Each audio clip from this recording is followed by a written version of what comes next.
بسم اللہ الرحمن الرحیم۔ السلام علیکم ورحمۃ اللہ وبرکاتہ۔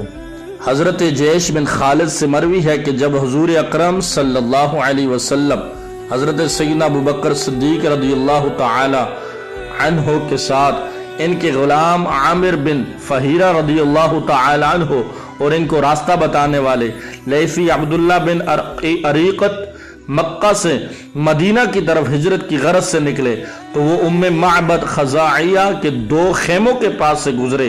وہ بڑی بہادر خاتون تھیں۔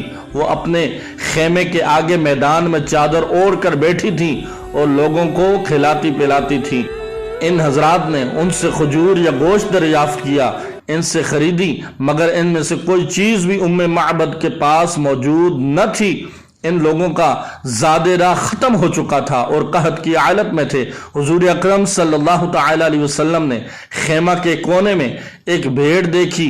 آپ صلی اللہ علیہ وسلم نے فرمایا، اے ام معبد، یہ بھیڑ کیسی ہے؟ انہوں نے عرض کیا، یہ وہ بکری ہے جس کو کمزوری نے باقی بکریوں سے پیچھے چھوڑ دیا ہے، جس کی وجہ سے اور بکریاں چرنے گئیں اور یہ رہ گئی۔ آپ صلی اللہ علیہ وسلم نے فرمایا، اس کا کچھ دودھ بھی ہے؟ انہوں نے عرض کیا، اس بکری کے لیے دودھ دینا اس سے یعنی جنگل جانے سے بھی زیادہ دشوار ہے۔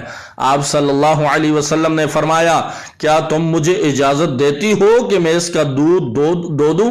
انہوں نے عرض کیا، میرے ماں باپ آپ پر قربان، اگر آپ اس میں دودھ دیکھیں تو دھو لیجئے۔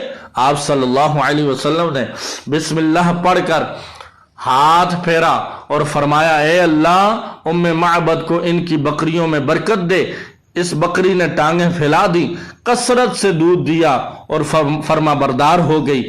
آپ صلی اللہ علیہ وسلم نے ان کا وہ برتن مانگا جو سب کو سحراب کر دے۔ اس میں آپ صلی اللہ علیہ وسلم نے دودھ کو خوب دھویا حتیٰ کہ برتن منہ تک بھر گیا۔ آپ صلی اللہ تعالی علیہ وسلم نے اسے ام معبد کو پلایا۔ ام معبد نے پیا حتیٰ کہ وہ سیراب ہو گئی۔ پھر آپ صلی اللہ تعالی علیہ وسلم نے اپنے اصحاب کو پلایا، وہ بھی سیراب ہو گئے۔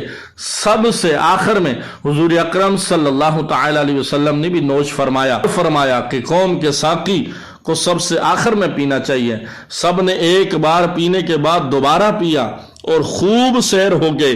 پھر آپ صلی اللہ علیہ وسلم نے اسی برتن میں اسی طریقہ پر دوبارہ دودھ ہویا اور اس کو ام معبد کے پاس چھوڑ دیا۔